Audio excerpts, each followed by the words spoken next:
चलो बच्चों, तो लास्ट वीडियो में मैंने आपसे ये क्वेश्चन पूछा था बच्चों, है ना। 2 दिन हो गए, कोई नहीं। और बहुत सारे लोगों ने बहुत सारे आंसर दिए इसमें, कुछ के सही है और कुछ के गलत है ना। कुछ ने तो गलत ही डायरेक्शन ले लिया था, ये डायरेक्शन ले लिया था, है ना। सारी चीज़ डिस्कस करूँगा, क्या सही है और बच्चों क्या गलत है।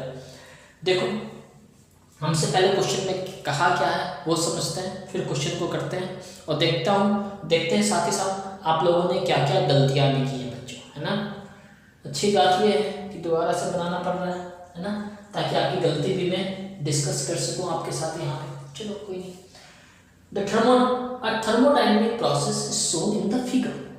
इस फिगर में थर्मोडायनेमिक प्रोसेस शो कर रखा है, ठीक है भैया। The pressure and volume corresponding to some point in the figure are, कुछ पॉइंट्स के प्रेशर और वॉल्यूम हमारे को दे रखे हैं, है ना। प्रेशर वॉल्यूम दे रखे हैं और बोल रहा है हमें in the process A B, इस प्रोसेस ए बी में 600 joule of heat is added. यहाँ पे 600 जूल हीट ऐड किया गया है, ठीक है, added to the system. And in the process B C 200 joule is added, 200 joule of heat is added to the system, ठीक है। ए बी और बी सी का हीट दे रखा है बच्चों, हमें क्या दे रखा है, Q A B is equal to 600 joule plus का, क्योंकि ऐड किया गया, Q B C is equal to 200 joule क्योंकि ऐड किया गया बच्चों, ओके। प्लस में the change in internal energy of the system in the process A C, यहाँ से यहाँ का चेंज इन इंटरनल एनर्जी पूछ रहा है बच्चों, फाइन। डेल्टा यू ए सी पूछा है हमसे, डेल्टा यू ए सी पूछा है हमसे, ओके। हमें बताना है ये बच्चों। देखो, बहुत ही ध्यान से समझना, चेंज इन इंटरनल एनर्जी क्या है। चेंज इन इंटरनल एनर्जी हमारा क्या है, स्टेट फंक्शन है, पाथ फंक्शन नहीं है, पाथ इंडिपेंडेंट है। तो मैं ऐसे जाऊं या ऐसे जाऊं, इंटरनल एनर्जी में कोई चेंज नहीं आएगा। लेकिन अगर मैं इस पाथ से जाता हूं, heat and work our path dependent. Heat और वर्क क्या है बच्चों, पाथ डिपेंडेंट है, राइट। तो मैं ऐसे जाऊंगा तो कितना है, 600 प्लस 200 800 जूल हीट है।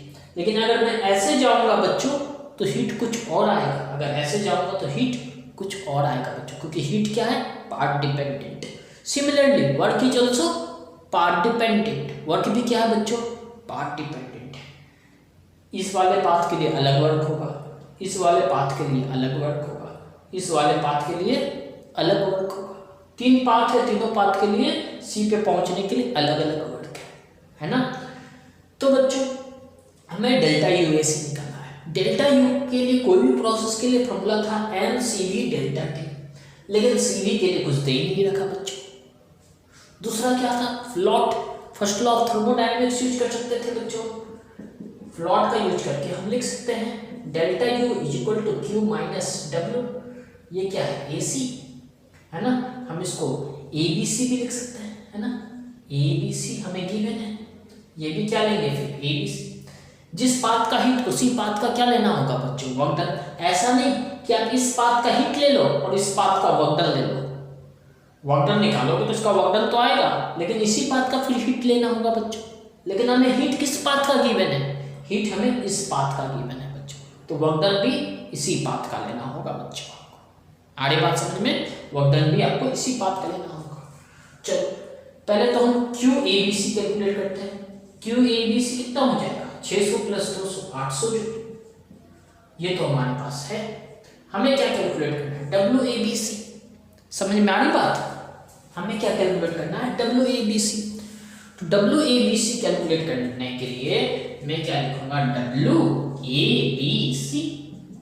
अच्छा, ए से डब्ल्यू ए बी सी क्या होगा बच्चों, W A B plus W B C, W A B plus W B C, है ना, work done in B C direction. अच्छा, अच्छा ए से बी में देखो क्या है, वॉल्यूम क्या है बच्चों, कांस्टेंट है। अगर वॉल्यूम कांस्टेंट होता तो वर्क डन क्या होता है, जीरो। मतलब दिस इक्वल टू क्या होगा, जीरो प्लस, आ रही बात समझ में बच्चों, है ना। अब देखो WBC क्या होगा बच्चों, P डेल्टा V। अच्छा प्रेशर यहाँ पे क्या है, कांस्टेंट, कौन सा प्रेशर है, PB इनटू डेल्टा V, यानी यहाँ वाला प्रेशर, सॉरी यहाँ वाला वॉल्यूम माइनस यहाँ वाला वॉल्यूम, यानी VC minus PB, VC minus VB, तो this is equal to PB।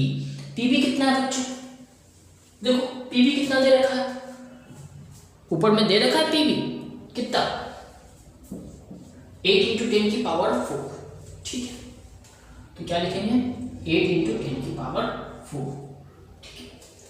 VC जितना VD है उतना ही VC है, क्योंकि ये देखो कांस्टेंट है, तो VC कितना हो जाएगा, VD के बराबर। VD कितना है, ये 5 इंटू 10 की पावर -3 माइनस BB कितना है, जो VA है, क्योंकि देखो यहाँ से यहाँ तक ये कांस्टेंट है, तो VA कितना है बच्चों, ये 2 इंटू 10 की पावर -3, ये क्या हो जाएगा, जूल। आ रही बात बच्चों समझ में, वेरी गुड। तो देखो ये 8 इंटू 10 की पावर 4, 5 माइनस 2 3 इंटू 10 की पावर -3 जूल। 8 3 24, 10 की पावर 4 इंटू 10 की पावर -3, 10 की पावर 1 इंटू 10 की पावर 1 जूल, बोले तो 240 जूल। आई बात बच्चों समझ में, आ रही बात समझ में। अच्छा अब देखो मेरे पास इसकी वैल्यू भी आ गई, इसकी वैल्यू भी आ गई, पुट कर दो, delta UAC equal to 800 minus 240 joule, है ना। कितना हो जाएगा ये, 600 और 40 गया 560 जूल। कौन सा ऑप्शन है बच्चों, 560 जूल, ए ऑप्शन। अरे बात समझ में बच्चों,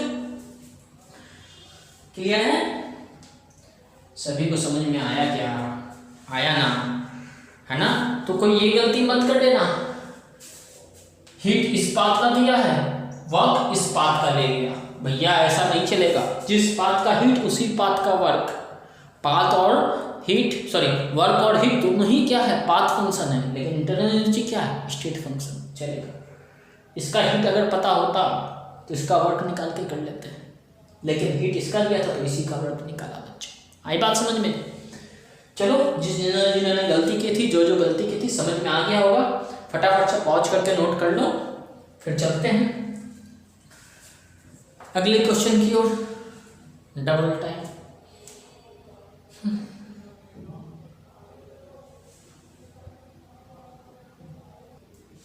तो बच्चों आज हम फटाफट से कुछ रिवीजन करेंगे।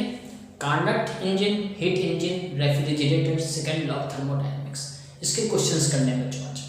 आज एक ही वीडियो में सारे क्वेश्चंस में फिनिश अप कर दूंगा, उसकी टेंशन मत लेना, बहुत ही आसान है।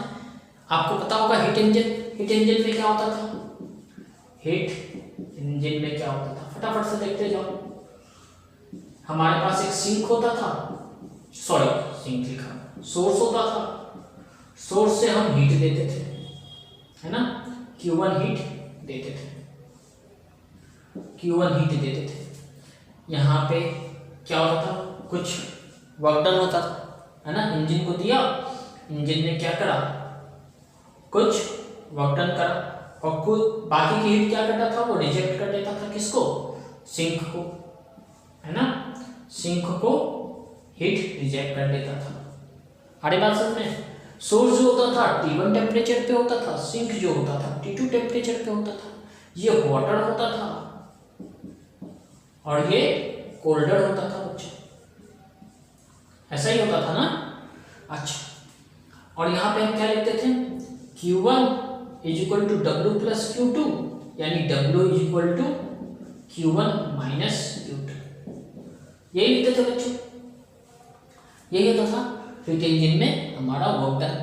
अच्छा, दूसरी बात, T1 was greater than T2, हमेशा याद रखो चाहे वो रेफ्रिजरेटर हो, चाहे वो कार्नट इंजन हो, चाहे वो हीट इंजन हो, T1 ही चल रही है, ज़्यादा वाला T1, कम वाला T2, ठीक है।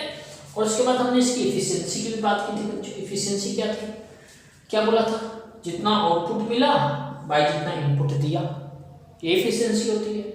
हमने इसको ऐसे लिखा था Q1 minus Q2 by Q1, हमने इसको फिर ऐसे लिखा था 1 माइनस Q2 बाई Q1, है ना। और हमने जब कार्नट इंजन पढ़ा था तो वहां से इसकी क्या मिली थी बच्चों, हमें मैक्सिमम एफिशिएंसी। तो मैक्सिमम एफिशिएंसी के लिए हमने क्या लिखा था, eta equal to 1 minus T2 by T1, ये हमारी क्या थी, मैक्सिमम एफिशिएंसी। तो बच्चों मैक्सिमम एफिशिएंसी पे क्या होगा, मैक्सिमम एफिशिएंसी पे क्या होगा, मैक्सिमम एफिशिएंसी पे एट मैक्सिमम एफिशिएंसी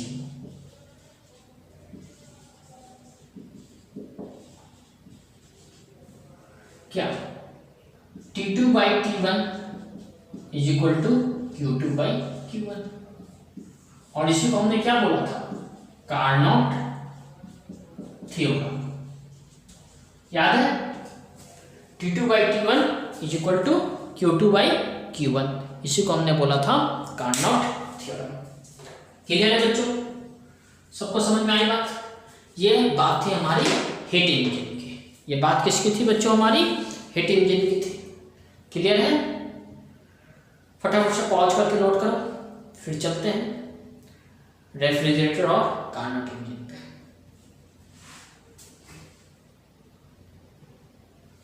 देखो बच्चों, तो हीट इंजन से हमें सेकेंड लॉ ऑफ थर्मोडायनेमिक्स की वो वाली स्टेटमेंट याद आती है क्या, कि 100% हीट को हम वर्क में कन्वर्ट नहीं कर सकते, 100% heat cannot be converted into work, लेकिन 100% वर्क को हीट में कन्वर्ट कर सकते हैं बच्चों, क्योंकि लॉस भी क्या होगा हमारा, हीट ही होगा।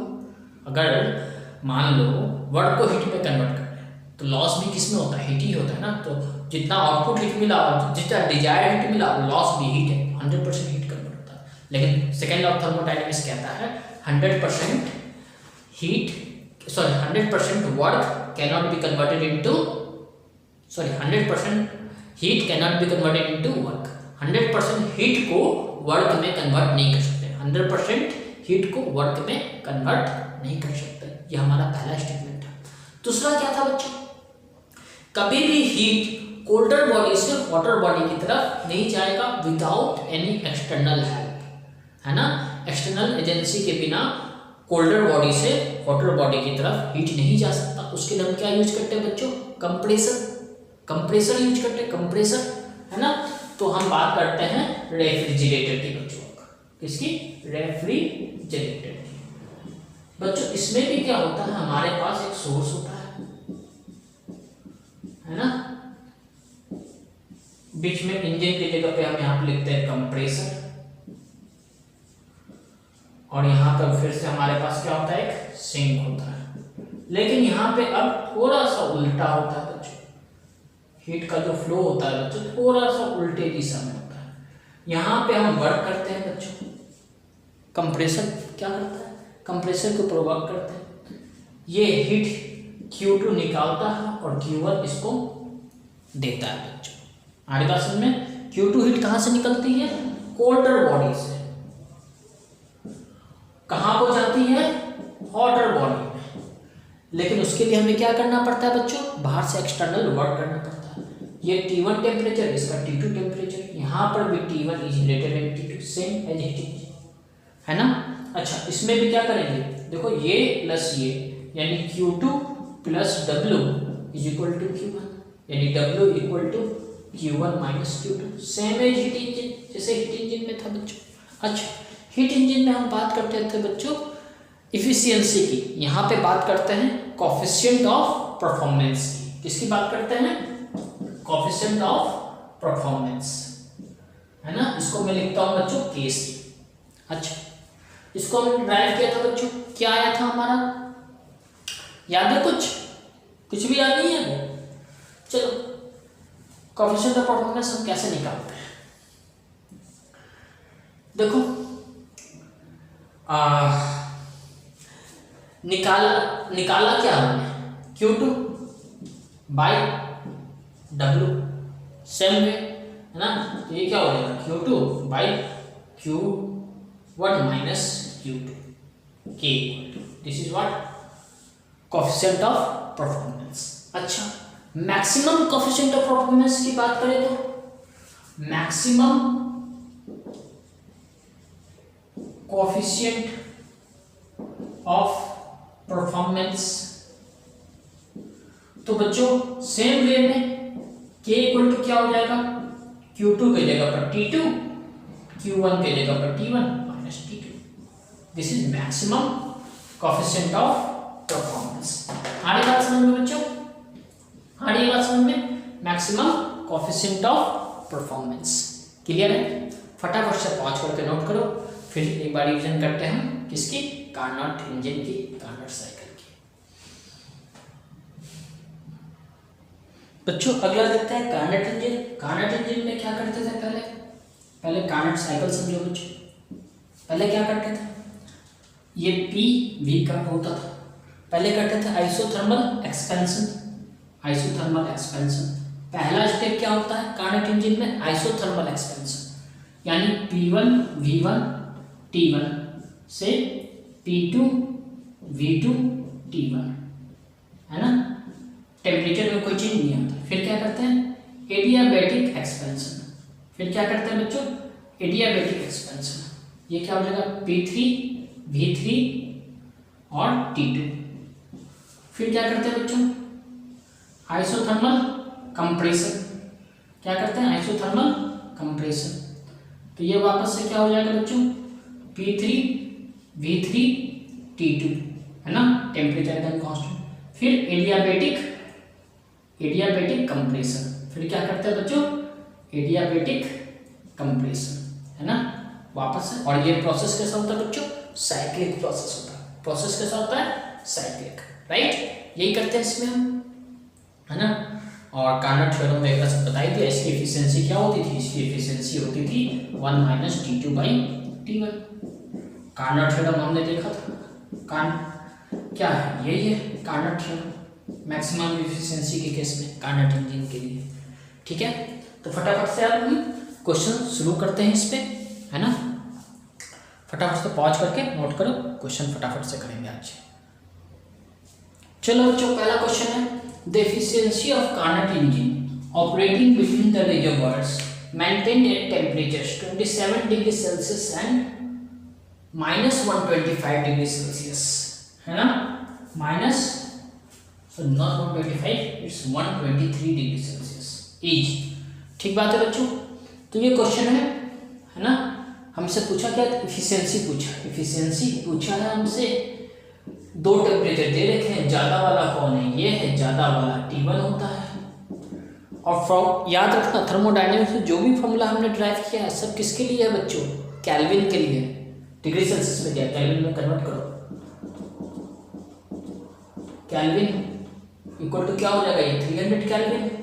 अच्छा, T2 इक्वल टू कितना है बच्चों, T2 इक्वल टू है -123 डिग्री सेल्सियस। तो -123 प्लस 273, है ना, केल्विन। ये क्या हो जाएगा, 100 और 150 केल्विन। बोलो बच्चों, सही है ना। अब देखो एफिशिएंसी का फॉर्मूला क्या होता है, -T2/T1, 1 माइनस T2/T1, यही पढ़ा था। टेम्परेचर में दिया हुआ है, तो मतलब मैक्सिमम एफिशिएंसी के बारे में पूछ रहा है, यानी ईटा इक्वल टू 1 माइनस T2 कितना बच्चों, 150, T1 है 300, खत्म। 2 1 माइनस 1/2 1/2। ऑप्शन किस में है, परसेंटेज में है बच्चों।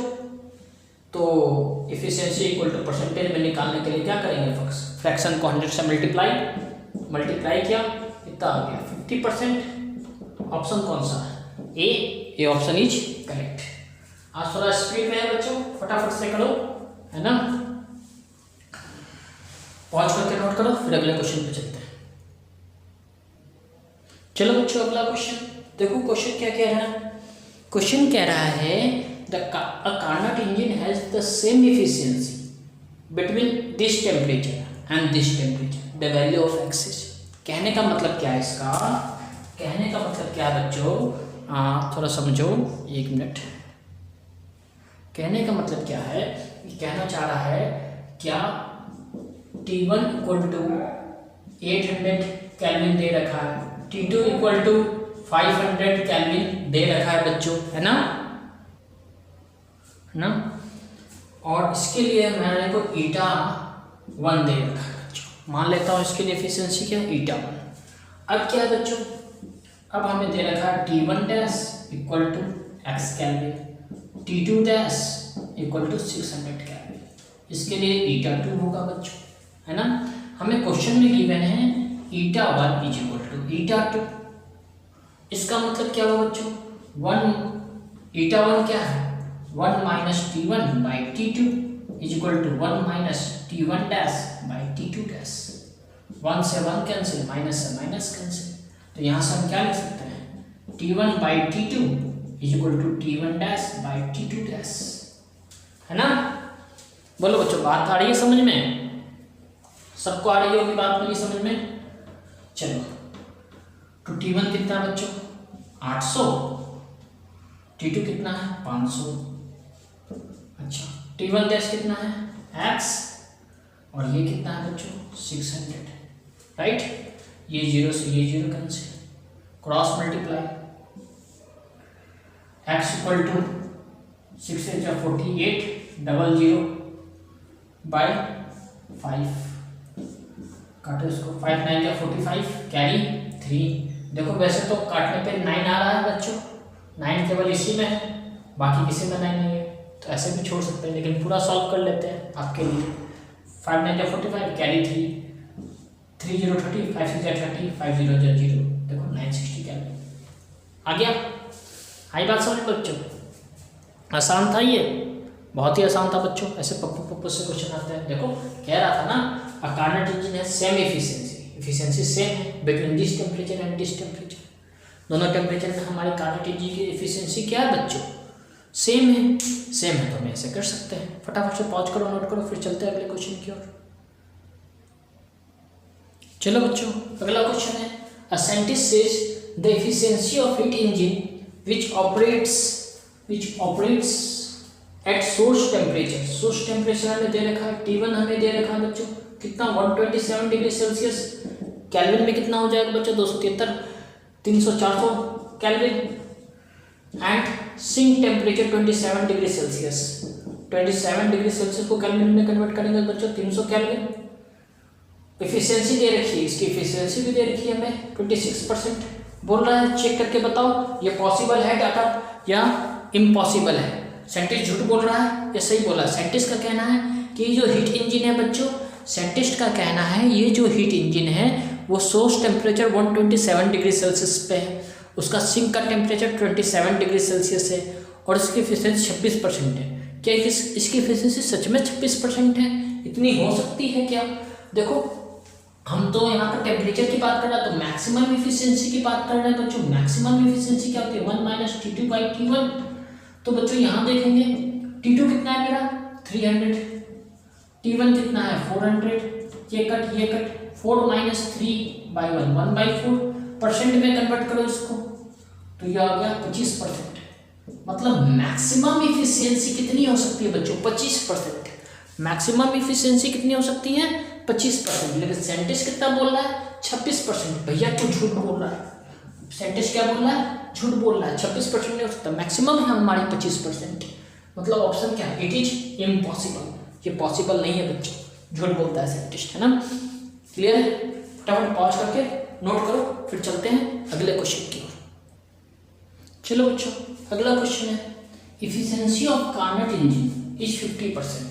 गिवन क्या है बच्चों, एफिशिएंसी इक्वल टू 50% गिवन है। बोले तो मैं इसको ऐसे भी लिख सकता हूँ 50/100 to 1/2, है ना। अच्छा, एफिशिएंसी इतनी दे रखी है। When temperature of outlet, outlet का मतलब क्या होता है बच्चों, टेम्परेचर जो निकल रहा है बाहर कहाँ जाएगा, कौन क्या चीज़ है ये, कार्नोट इंजन है, हीट इंजन। मतलब T2 क्या है 500 केल्विन है ना। इनलेट होता तो जो लिया जाता इनटेक कितना है ना वो T1 होता बच्चों, आउटलेट लिखा, ठीक है। In order to increase the efficiency up to 60%, efficiency 2 की eta1 इतना है, eta2 कितना करना है 60% करना है बच्चों, keeping the temperature of intake same. अच्छा, जो यहाँ पर T1 है वही यहाँ पर T1 रखना है, okay. What temperature is of outlet, तो T2 कितना हो जाएगा, अगर एफिशिएंसी हमें 60% कर दिया तो T2 कितना हो जाएगा बच्चों, ठीक है। फटाफट से इस क्वेश्चन को करते हैं बच्चों। पहले इस डाटा से क्या करते हैं, T1 निकाल लेते हैं। eta1 equal to 1 minus T2 by T1, eta1 कितना है 1/2 इक्वल टू 1 माइनस T2 कितना है बच्चों, T2 है 500, T1 नहीं पता हमें, है ना। 1/2 minus 1 equal to minus 500 by T1, 1/2 minus 1 क्या होगा बच्चों, माइनस 1/2, ये 500 बाई T1 है ना, क्रॉस मल्टीप्लाई करो, T1 इक्वल टू कितना हो गया बच्चों 1000 केल्विन। आई बात बच्चों समझ में। पहले eta1 से हमने क्या निकाल लिया, T1 निकाल लिया, क्लियर है, क्लियर है बच्चों। अच्छा, अब हम क्या करेंगे, eta2 में पुट कर देंगे। देखो eta2 क्या होगा बच्चों, eta2 60% है, इसको हम लिख सकते हैं 60/100, बोले तो ये कट गया, 2 3 6 2 5 10, यानी 3/5। यानी बच्चों हम क्या लिख सकते हैं, eta2 is equal to 1 minus T2 dash by T1, T1 तो सेम ही रखना बच्चों, T1 जो आया, T2 डैश निकालना था। eta2 कितना बच्चों 3/5, 1 माइनस T2 डैश, T1 क्या बच्चों 1000, इसको इधर लिया 3/5 minus 1 equal to minus T2 by 1000। समझ में आ रही बात बच्चों। अब इसको सॉल्व कर देना बस आपको, है ना। अच्छा चलो यहाँ पे अब मैं करता हूँ, ये क्या हो जाएगा 3 minus 5 minus 2/5 is equal to minus T2 by 1000, 5 2 जा 10 200, माइनस से माइनस कैंसिल, यानी T2 equal to 400 kelvin, option B. आई बात बच्चों समझ में। देखो मैंने क्या किया, मेरे को पहले क्या गिवन था, ये डाटा गिवन था, गिवन क्या था eta1 गिवन था 50%, eta1 क्या था 50% गिवन था, तो 50% को मैंने फ्रैक्शन में चेंज कर दिया बच्चों। फ्रैक्शन में चेंज करने के लिए क्या करते हैं 100 से डिवाइड कर दिया, और T2 कितना गिवन है हमें, आउटलेट यानी T2 गिवन है 500 केल्विन, T1 हमें पता नहीं था, हमने T1 को T1 में दे दिया। फिर बोलता है क्वेश्चन में कि eta2 अगर 60% है और T1 वही है तो T2 डैश क्या होगा, है ना। तो पहले हमने इसे T1 पता किया बच्चों, यहाँ से eta equal to 1 minus T2 by T1, formula से हमने क्रॉस मल्टीप्लाई वगैरह करके T1 पता कर लिया। अब इस T1 को यहाँ रखा बच्चों, तो यहाँ से क्या निकल गया T2 निकल गया। क्लियर है, पॉज करके नोट कर लो, फिर चलते हैं अगले क्वेश्चन की ओर। चलो बच्चों अगला क्वेश्चन है, a Carnot engine takes 3 × 10⁶ calorie of heat, यानी ये इतना हीट लेता है, टेक्स मतलब लेता है, यानी Q1 क्या बच्चों 3 × 10⁶ कैलोरी। लेकिन हमारा जो फॉर्मूला है बच्चों सारा ये SI यूनिट के लिए है, तो इसको पहले कन्वर्ट कर लो, 10⁶ 4.2 जूल हो जाएगा। ये कितना हो जाएगा 3 2 6 3 4 12 10⁶ जूल, इतना जूल है ना। अच्छा, फ्रॉम अ रिजर्वायर एट इतना temperature and gives to the sink, reservoir का टेम्परेचर कितना बच्चों T1 equal to 627 degree Celsius, converted into kelvin 600 200 800 800 900 kelvin हो जाएगा बच्चों। ये T2 कितना दे रखा है 27 डिग्री सेल्सियस, तो ये क्या हो गया 300 केल्विन। अच्छा जी, the work done by the engine is, अच्छा जी हमसे तो वर्क डन पूछ लिया बच्चों। अच्छा कोई नहीं, हमें तो पता है ना eta इक्वल टू क्या होता है 1 माइनस Q2 बाई Q1 होता है, या फिर छोड़ो इसको, हमें ये पता है work eta equal to work done by Q होता है Q1, ठीक है। और eta इक्वल टू जब मैक्सिमम एफिशिएंसी हो तो 1 माइनस T2 बाई T1 भी होता है बच्चों। इसका मतलब यहाँ पर टेम्परेचर की बात कर रहा है, मतलब वो मैक्सिमम इफिशियंसी की बात कर रहा है बच्चों हमसे। अगर मैक्सिमम इफिशियंसी है इसका मतलब क्या है, this is equal to this, है ना। तो यहाँ से वर्क डन इक्वल टू क्या आ जाएगा बच्चों, work done equal to 1 minus T2 by T1 into Q1। बोलो, ये फॉर्मूला बन गया बच्चों हमारा, है ना। अब फटाफट पुट कर दो फॉर्मूला में, खटाक से आंसर आ जाएगा आपका। देखो तो हमसे पूछा क्या, वर्क डन पूछा, 1 माइनस वर्क डन ही पूछा ना। T2 क्या है बच्चों, T2 है 300, फिर क्या है T1 क्या है 900, ओके, इंटू Q1 क्या है 12.6 इंटू 10 की पावर 6 जूल। ये से ये कटा, ये से ये कटा, 3 3 जाने, W equal to 3 minus 1 2/3 into 12.6 into 10 की पावर 6 जूल। ठीक बात है बच्चों, समझ में आ रही बात। अब फटाफट से इसको काट दो, 3 4 जा 12, 3 2 जा 6, मल्टीप्लाई कर दो, 2 2 जा 4, 2 4 जा 8। आ गया वर्क ऑप्शन में है, हाँ ऑप्शन में है, बी ऑप्शन रहा आंसर। बहुत सिंपल था बच्चों, समझ में आई। ये फॉर्मूला ड्राइव हो गया बच्चों। आगे से ऐसा क्वेश्चन आएगा तो डायरेक्ट इस फॉर्मूले को यूज कर लेंगे हम, है ना। मान लो टेम्परेचर दिया हो, हीट दिया हो, वर्क डन पूछ दे तो इस वाले फॉर्मूले को यूज कर लेंगे। या फिर ऐसे भी पूछ सकता है बच्चों, हीट भी पूछ सकता है, हीट गिवन, तो उस केस में फॉर्मूला क्या बन जाएगा, W by 1 minus T2 by T1, है ना। तो ये दो फॉर्मूला आप याद रखेंगे, हाथ से डायरेक्ट फॉर्मूला यूज करेंगे, ड्राइव नहीं करेंगे हर बार। पॉज करके नोट करो, चलते हैं अगले क्वेश्चन की ओर। चलो बच्चों, अगला क्वेश्चन है, a Carnot engine used first an ideal monotonic gas. पहले कार्नट इंजन है, पहले वो क्या यूज करता है, ideal monotonic gas, then an ideal diatonic gas. क्या करता है तो करता है, if the source and sink temperature are, source का टेम्परेचर दे रखा है, ठीक है। पहले जो काम की चीज़ है वो देखो, सोर्स एंड सिंक टेम्परेचर 411 और 16 है, 411 डिग्री सेल्सियस, मतलब ये क्या हो जाएगा बच्चों, 411 प्लस 273 कैल्विन, कितना हो जाएगा, 3 1 4 7 1 8 4 2 6, 684 कैल्विन, है ना। 684 कैल्विन आ गया बच्चों, सही है, चेक कर लो एक बार, हाँ सही होगा।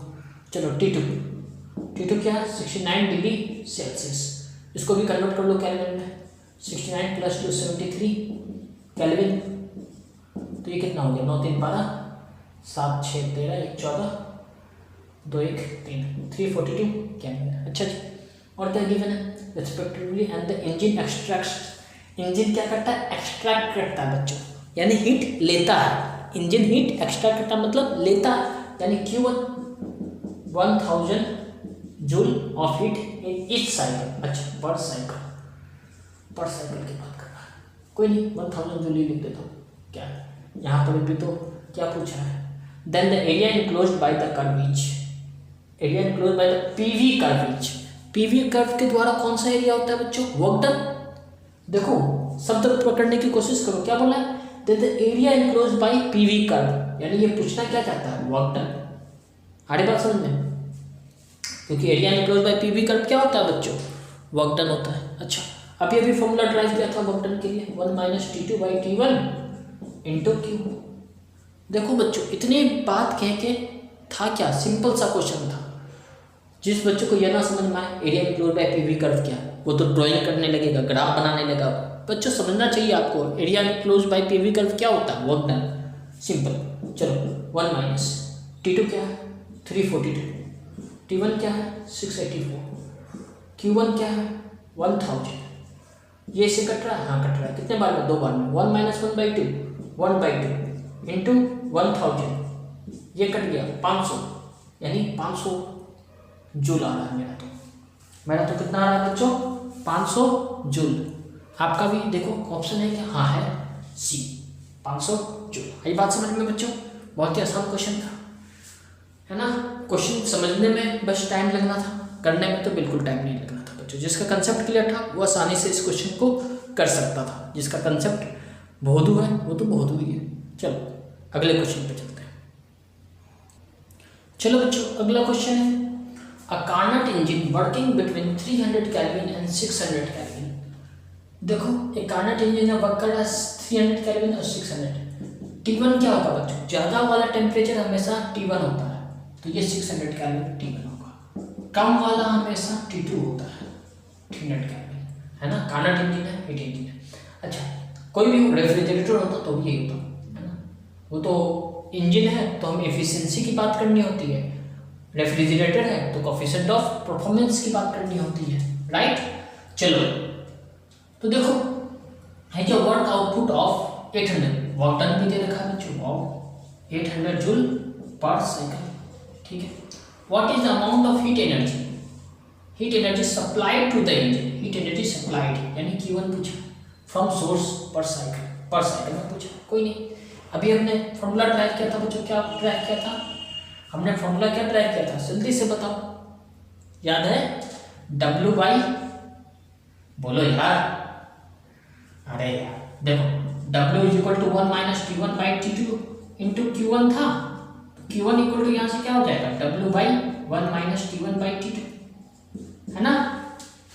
आ रही बात समझ में, बस फॉर्मूले में पुट कर दो चीज़ों को, आ गया आंसर।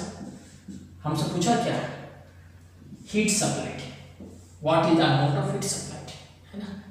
W दे रखा हमें 800, 1 माइनस T2 हमें दे रखा T1 बाई T, सॉरी यहाँ पर उल्टा लिख दिया था बच्चों मैंने, T2 बाई T1 होता है ना, T2 बाई T1,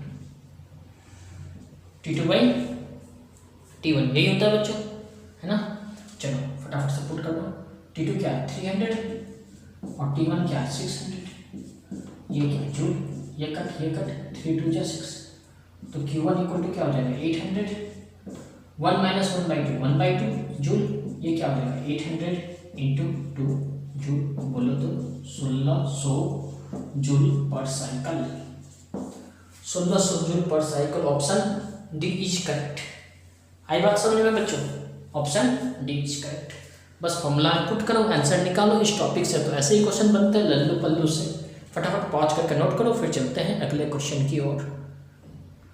चलो बच्चों अगला क्वेश्चन है, a Carnot engine absorbs an amount Q of heat, है ना, Q अमाउंट ऑफ हीट यानी Q1 इक्वल टू क्या दे रखा है बच्चों, Q amount of heat from a reservoir at an absolute temperature T, यानी T1 इक्वल टू क्या दे रखा है बच्चों T, to a sink at temperature T2, T2 equal to क्या दे रहा है T/3, यही दे रखा है बच्चों, सबको दिख रहा है ना।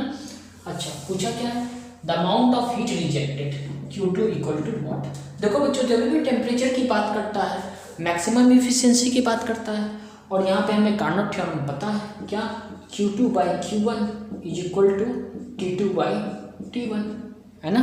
जब भी टेम्परेचर की बात करेगा वो सोर्स और सिंक के टेम्परेचर की बात करता है, वो मैक्सिमम इफिशियंसी की केस लेता है, ठीक है। तो ये रिलेशन हमें पता है कार्नट थ्योरम से, तो Q2 इक्वल टू क्या हो जाना है T2 by T1 into Q1, T2 क्या है मेरा T/3, ओके, मेरा T1 क्या है T, Q1 क्या है Q, T से T कैंसिल, ये क्या हो गया Q2 is equal to Q/3। अच्छा ऑप्शंस नहीं लिखे थे बच्चों मैंने, ऑप्शंस ऐसे थे इसके, Q/2, 2Q, C था 3Q और D था Q/3, राइट ऑप्शन क्या होगा Q/3। क्लियर है बच्चों, फटाफट से पॉज करो, नोट करो, बहुत ही पप्पू सा क्वेश्चन है ये तो, है ना। फिर चलते हैं हम अगले क्वेश्चन की ओर। चलो बच्चों अगला क्वेश्चन है, efficiency of Carnot engine is 100%। Carnot engine की इफिशियंसी क्या दे रखी है बच्चों हमें 100%, बोले तो 100/100 इज इक्वल टू 1। इफ पूछ रहा है इफिशियंसी 100% कब होगा, इफिशियंसी क्या होता है 1/2/T1, मैक्सिमम इफिशियंसी ये होती है बच्चों। अच्छा इफिशियंसी 100% मतलब ये 1 माइनस T2/T1, 1 से 1 कैंसिल, यानी 0 इक्वल टू माइनस T2/T1, तो यहाँ से क्या आ जाएगा बच्चों T2 इक्वल टू 0 केल्विन। और वैसे भी देखते हैं इफिशियंसी ये 1 कब होता है, जब ये टर्म 0 होता, ये टर्म 0 कब होता है, जब ये 0 होता है ना। वैसे सॉल्व करके भी निकाल दिया बच्चों। क्या ये 100% इफिशियंसी पॉसिबल है, लेकिन सेकंड लॉ ऑफ थर्मोडायनेमिक्स तो बोलता है 100% इफिशियंसी पॉसिबल नहीं है। अरे बच्चों यहाँ देखो, this is absolute 0 temperature, right, absolute zero temperature, है ना। क्या ये पॉसिबल है? It is not possible. Absolute zero temperature लाना पॉसिबल है? नहीं पॉसिबल है। तो 100% इफिशियंसी भी पॉसिबल नहीं है बच्चों। आई बात समझ में? क्लियर है? इसलिए ये 100% इफिशियंसी का कंडीशन तो है, लेकिन पॉसिबल, प्रैक्टिकली पॉसिबल नहीं है बच्चों। थ्योरेटिकली हमने कैलकुलेट कर लिया। चलो अब अगले क्वेश्चन की ओर। चलो बच्चों अगला क्वेश्चन है, the temperature of sink of Carnot engine is. Sink का टेम्परेचर दे रखा है बच्चों, यानी T2 गिवन है हमें 27 degree Celsius equal to 300 kelvin. Efficiency भी दे रखी है बच्चों, इफिशियंसी ऑफ इंजन इज 25%, यानी 25/100 बोले तो 1/4। क्या पूछा था? Temperature of 10 volt. बकवास क्वेश्चन है। T1 पूछा। ईटा इक्वल टू क्या होता है? 1 - T2/T1, है ना बच्चों। ईटा की वैल्यू क्या? 1/4 इज इक्वल टू 1 - T2 कितना है बच्चों? T2 है 300/T1। 1/4 - 1 is equal to -300/T1, -3/4 equal to -300/T1, minus से माइनस कैंसिल, 3 से 100 कैंसिल, यानी T1 is equal to cross multiply 400 kelvin. Option is in degree Celsius, converted into kelvin. 273 minus करो, 200 गया, 273 और माइनस करेंगे तो 127। ऑप्शन सी, है ना बच्चों। बहुत आसान क्वेश्चन था। T2 गिवन था, ईटा गिवन था, T1 पूछा था। T1 हमारा आया केल्विन में, हमने उसे कन्वर्ट करके दिखा दिया डिग्री सेल्सियस में अकॉर्डिंग टू ऑप्शन। चलो फिर चलते हैं अगले क्वेश्चन की ओर। चलो बच्चों अगला क्वेश्चन है, in a Carnot engine when T2 equal to 0 degree Celsius. T2 equal to 0 degree Celsius का मतलब 273 केल्विन, ठीक है। And T1 equal to 200 degree Celsius बोले तो 473 केल्विन। इस इफिशियंसी ईटा1, यानी eta is equal to 1 - T2/T1, 1 - 473, sorry not 473, 273/473।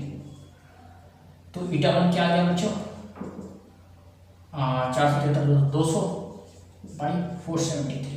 Okay, यहाँ तक हमने कर लिया ईटा1 तक। ओके, अब क्या बोला है? And when T1 equal to 0 degree Celsius बोले तो 273 kelvin, and T2 equal to -200 degree Celsius बोले तो 73 केल्विन, है ना।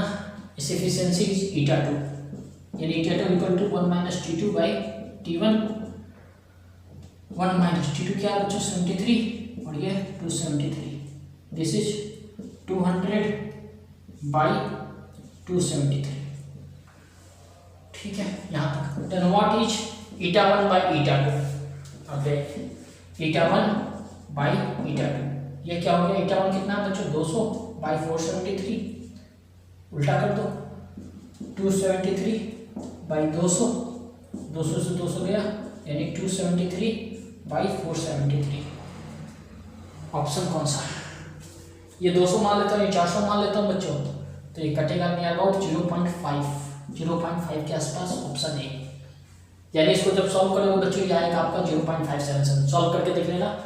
मैं तो ऐसा अंदाज भी लगाता हूँ ऑप्शन को देख करके, ये 2 है, ये 4 है, यानी ये इसका आधा है लगभग, है ना। इस तरह से हम कैलकुलेट कर सकते हैं बच्चों। आई बात समझ में? क्वेश्चन के साथ साथ आपको सॉल्यूशन भी आई होप समझ में आ गया होगा। चलते हैं अगले क्वेश्चन की ओर। चलो बच्चों अगला क्वेश्चन है, for which combination of working temperatures the efficiency of Carnot engine is highest. देखो एफिशिएंसी क्या होता है बच्चों? 1 - T2/T1। हम क्या करते हैं? 1 में से कुछ माइनस करते हैं। 1 is the maximum value in fraction, उसमें से अगर कुछ माइनस करते हैं, और इसको हाईएस्ट होने के लिए बच्चों क्या होना पड़ेगा? इसको क्या होना पड़ेगा? मिनिमम, क्योंकि मैक्सिमम में से कुछ माइनस करें। अगर छोटी वैल्यू माइनस करेंगे तो इसकी वैल्यू ज़्यादा आएगी, अगर बड़ी वैल्यू माइनस करेंगे तो इसकी वैल्यू छोटी आएगी, यानी ये क्या होना चाहिए? मिनिमम होना चाहिए बच्चों। तो चलो ये मेरा क्या है? T1, और ये मेरा है T2। निकालो, देखो किसका रेशियो सबसे कम है? 60/800। दिस इज 2 3 जा और 2 4 जा, 60 by, sorry this is not 800, this is 80, sorry बच्चों सॉरी, 60/80, 2 3 जा 6, 2 4 जा 8, यानी 3/4। ओके, दूसरा है 80/100, 2 4 जा 8, 2 5 जा 10, दिस इज 4/5। अच्छा जी, 40/60, 2 2 जा 2 3 जा 2/3। अच्छा जी, यह है 20/40, 2 1 जा 2 2 जा, दिस इज 0.5, दिस इज 3 2 जा 3 3 6, 0.66, दिस इज 5 8, 0.8 4 7, 0.7 है ना। सबसे कम कौन सा बच्चों? 0.5, यानी ऑप्शन डी इज करेक्ट। आई बात समझ में? जिसका T2/T1 का रेशियो सबसे कम, उसकी एफिशिएंसी सबसे ज़्यादा, है ना। जिसकी T2/T1 की रेशियो सबसे कम, उसकी एफिशिएंसी सबसे ज़्यादा। फटाफट से पॉज करो, नोट करो, फिर चलते हैं अगले क्वेश्चन की ओर। चलो बच्चों, अगला क्वेश्चन है, an ideal heat engine working between T1 and T2 has efficiency eta. ठीक है, the new efficiency both the source and sink temperature is double. अच्छा, यानी T1 dash equal to 2T1, T2 dash is equal to 2T2। भैया अभी अभी बताया था efficiency किस पर डिपेंड करती है? T2/T1 के रेशियो पे। पहले रेशियो क्या था? T2/T1। अब क्या है? T2 dash by T1 dash, this is equal to 2T2/2T1, 2 से 2 cancel, this is again T2/T1। क्या रेशियो चेंज हुआ पहले और अब? नहीं हुआ, तो एफिशिएंसी भी चेंज नहीं होगी, efficiency remains same. So answer is B correct. फटाफट पॉज करो, नोट करो, चलते हैं अगले क्वेश्चन की ओर। चलो बच्चों, अगला क्वेश्चन है, एन आइडियल रेफ्रिजरेटर। अब क्या बच्चों? रेफ्रिजरेटर जैसे है क्या? कोएफिशिएंट ऑफ परफॉर्मेंस याद रखना है आपको, है ना। Has a temperature of -13 degree Celsius, मतलब ये किसका टेम्परेचर है? T2 है, कम वाला है ना, माइनस में, तो -13 plus 273 kelvin, this is equal to 250 kelvin. The coefficient of performance K equal to 5 दे रखा है। The temperature of the air, यानी T1 पूछा हमसे। ठीक है, आसान क्वेश्चन है, देखते हैं।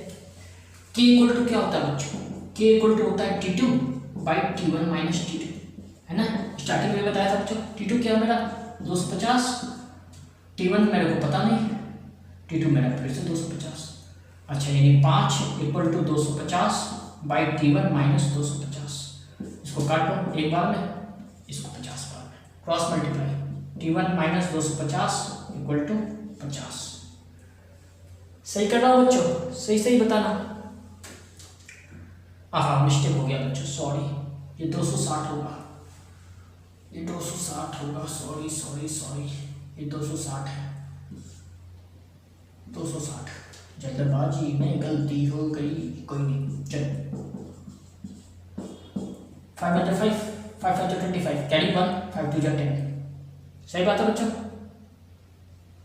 5 2 जा 10, 5 25 26। ठीक है, cross multiply, T1 minus 260 equal to 52, तो T1 इक्वल टू 52 प्लस 260, ये हो गया 312 केल्विन।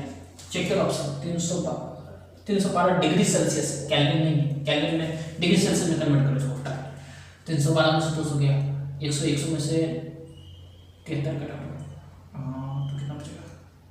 273। 312 को घटाएंगे तो 39 डिग्री सेल्सियस से, है ना। हाँ, 39 डिग्री सेल्सियस, ऑप्शन सी। आई बात समझ में? जल्दबाजी में 312 डिग्री सेल्सियस पर मार के मत आ जाना, है ना, इसलिए दे रखा है 312 डिग्री सेल्सियस। समझ में आई बात बच्चों? आसान था। चलते हैं अगले क्वेश्चन की ओर। चलो बच्चों, अगला क्वेश्चन है, in a mechanical refrigerator the low temperature coils are at a temperature of, है ना, low temperature coils are at a temperature of -23 degree Celsius and the compressed gas in the condenser has a temperature of 27 degree Celsius. करना कुछ नहीं है बच्चों, जो ज़्यादा है वो क्या है? T1 है ना। ज़्यादा दिमाग मत लगाओ, सीधा देखो, ज़्यादा उसको T1 लिखो, कम को लिखो T2, यानी -23 degree Celsius is equal to कितना हो जाएगा? 250 केल्विन, है ना। हमसे पूछा क्या है, कोएफिशिएंट ऑफ परफॉर्मेंस पूछा है बच्चों, यानी के पूछा है। के इज इक्वल टू क्या होता है, T2/T1 माइनस T2। T2 क्या है मेरा 250, T1 क्या है 300 minus 250, this is equal to 250/50, 5 5 जा 25 इक्वल टू 50, सॉरी 55 जो ना 5। Coefficient of performance is 5, option A. समझ में आई बात बच्चों? फटाफट से पॉज करो, नोट करो। क्लियर है? बहुत आसान क्वेश्चन था। इसी तरह के रेफ्रिजरेटर के क्वेश्चन आते हैं। चलो बच्चों अगला क्वेश्चन है, if the door of the refrigerator का डोर अगर आप खुला छोड़ देते हो, इज केप्ट ओपन, तो क्या होगा इसमें से। रेफ्रिजरेटर का डोर खुला छोड़ते हैं, जैसे रेफ्रिजरेटर का डोर खोलते हैं तो बच्चों कैसा लगता है, ठंडा ठंडा लगता है। तो पूछा है आपसे कि रेफ्रिजरेटर का डोर खोलने के बाद आपको कैसा रूम का क्या हाल होगा, रूम ठंडा हो जाएगा, रूम गर्म हो जाएगा। रूम या तो ठंडा होगा या तो गर्म होगा, ना ही ठंडा होगा ना ही गर्म होगा। बच्चों सोचो ऑप्शंस को जल्दी, फटाफट, टाइम नहीं है मेरे पास बिल्कुल भी आज। देखो बच्चों, रूम इज हीटेड भी ऑप्शन होगा, जो भी है, टाइम वेस्ट नहीं करना चाहता मैं, बता देता हूँ। रूम इज हीटेड, क्यों हीटेड बच्चों, क्योंकि इन रेफ्रिजरेटर क्या होता है बच्चों, the heat dissipated to the surrounding is greater। जितनी हीट सराउंडिंग को वो देता है वो ज़्यादा होता है बच्चों, है ना, बजाय वो जितनी हीट निकाल पाए। देखो वैसे भी हम जानते हैं कोल्डर बॉडी से हॉटर बॉडी की तरफ हीट पहुंचाना मुश्किल है, बहुत ही कम हीट निकाल पाता है, जबकि बहुत ज़्यादा हीट वो डिसिपेट कर देता है बच्चों, है ना। जो वर्क डन होता है उससे के कारण क्या होता है, वर्क हीट में कन्वर्ट होता है बच्चों। समझ में आ रही बात? तभी आप फ्रिज का कभी डोर छू के देखना, गर्म होता है। किसी रूम में अगर फ्रिज को रख दो तो पूरा रूम हीट अप हो जाएगा बच्चों। Is greater then the heat taken from cooling chamber से जितनी हीट ली जाती है उससे कहीं ज़्यादा हीट सराउंडिंग में छोड़ दी जाती है बच्चों रेफ्रिजरेटर के द्वारा। इसलिए वो तुम्हारा एसी की तरह काम नहीं कर सकता। दरवाज़ा खोलोगे तो रूम गर्म नहीं होना है आपका फ्रिज से। ठीक है, आई बात समझ में? फटाफट से पॉज करो, नोट करो, चलते हैं अगले क्वेश्चन की ओर। चलो बच्चों, तो आज आप लोगों ने वो सारे क्वेश्चंस कर लिए जो आपके हीट इंजन और रेफ्रिजरेटर के लिए ज़रूरी थे बच्चों। कुछ ऐसे भी क्वेश्चन आते हैं जैसे कार्नट साइकिल से आ जाते हैं। क्या बताओ, फर्स्ट प्रोसेस क्या है कार्नट साइकिल में या कार्नट इंजन में? तो आइसोथर्मल एक्सपेंशन। कई बार आता है सेकेंड प्रोसेस क्या है, तो क्या बोलोगे? Adiabatic expansion. Third process isothermal compression. Fourth process क्या बच्चों? Adiabatic compression. पूछ देगा कार्नट इंजन में बताओ चेंज इन इंटरनल एनर्जी 0। क्यों 0? क्योंकि साइक्लिक प्रोसेस है भैया, राइट है। अच्छा, आपसे ऐसे भी पूछा जा सकता है कि ये कौन सा लॉ है जो ये कहता है कि हीट को कोल्डर बॉडी से हॉटर बॉडी की ओर नहीं छोड़ा जा सकता without any external work? Second law of thermodynamics. आपसे ये भी पूछा जा सकता है कौन सा लॉ ये कहता है बताओ कि 100% heat cannot be converted into work. Again second law of thermodynamics. कौन सा लॉ बोलता है डिग्री ऑफ रैंडमनेस के बारे में? कौन सा लॉ डील करता है बच्चों? तो सेकेंड लॉ ऑफ थर्मोडायनेमिक्स। आ रही बात बच्चों समझ में? इस तरह के क्वेश्चन आपसे पूछे जाते हैं। और क्या पूछा जाता है बताओ, रिवर्सिबल प्रोसेस के लिए नेसेसरी कंडीशन क्या है? रिवर्सिबल प्रोसेस के लिए नेसेसरी कंडीशन पूछ लिया जाएगा बच्चों आपसे। तो नेसेसरी कंडीशन क्या है रिवर्सिबल प्रोसेस के लिए? सबसे पहली बात तो वो क्वासी स्टैटिक होना चाहिए। कैसा होना चाहिए बच्चों? क्वासी स्टैटिक प्रोसेस होना चाहिए। लगातार सिस्टम और सराउंडिंग के बीच में क्या होना चाहिए? इक्विलिब्रियम होना चाहिए, क्वासी स्टैटिक होना चाहिए, राइट। और क्या होना चाहिए बच्चों? लॉस ऑफ एनर्जी 0 होनी चाहिए, है ना। दूसरी बात, आपसे ये भी पूछ सकता है रिवर्सिबल प्रोसेस कौन सा होता है, तो भैया मैं बता दूं रिवर्सिबल प्रोसेस हमारा slow isothermal expansion and slow isothermal compression, slow isothermal expression और स्लो आइसोथर्मल कंप्रेशन ही हमारा रिवर्सिबल प्रोसेस होता है। आई बात समझ में? बाकी के सारे प्रोसेस कैसे हैं? Irreversible. Slow isothermal compression and slow isothermal expansion are reversible in our thermodynamic. आगे बात समझ में क्लियर है? बाकी सब क्या है? इरिवर्सिबल है। रिवर्सिबल की कंडीशन क्या है बच्चों? Process should be quasi static, surrounding और सिस्टम के बीच में इक्विलिब्रियम होना चाहिए, लॉस ऑफ एनर्जी जीरो होनी चाहिए, राइट है। तो ऐसे ऐसे क्वेश्चन बाकी के जो मेरे को करवाने थे, लेकिन मैंने को नहीं लगता कि वो लिख करके करवाने पड़ते, बोल दिया मैंने आपसे, आप समझ गए बच्चे, है ना। क्या करूँ, मजबूर है ना, लिख नहीं सकता, बहुत लिख लिया, टाइम भी हो गया, बहुत लिखना पड़ता, बहुत मेहनत करना पड़ता बच्चों। अगर एक बार वीडियो डिलीट हो जाए तो दोबारा से वीडियो बनाने में हालत ख़राब हो जाती है। आप लोग हो कि सही से पढ़ते नहीं हो यार, सही से पढ़ लो, है ना। अच्छा मौका मिला है, थोड़ा सा पढ़ लोगे आगे पहुंच जाओगे, है ना, सिलेक्शन हो जाएगा यार आपका। पढ़ लो, रिक्वेस्ट कर रहा हूँ प्लीज़ पढ़ लो यार, मैं इतनी मेहनत कर रहा हूँ, आपको नहीं पता, आप तो 1 घंटे की वीडियो देख के खुश हो जाते हो, है ना। यहाँ पे 1 घंटे की वीडियो बनाने में मेरे 4 घंटे 5 घंटे 6 घंटे तक जाते हैं। वीडियो आपके लिए बना रहा हूँ मैं, और आप लोग की पढ़ नहीं रहे हो। पढ़ो, क्वेश्चन पूछो, है ना। आज के लिए इतना ही। आपका ये टॉपिक जो था सेकंड लॉ ऑफ थर्मोडायनेमिक्स या फिर हीट इंजन, कार्नट इंजन या रेफ्रिजरेटर, इससे बाहर कुछ नहीं आता बच्चों, इससे बाहर कुछ नहीं है। जितने टाइप के क्वेश्चन थे, जितने टाइप के क्वेश्चन पूछे जा सकते थे, सारे के सारे मैंने आपके सामने रख दिए, है ना। प्लीज़ अच्छे से पढ़ो, रिजल्ट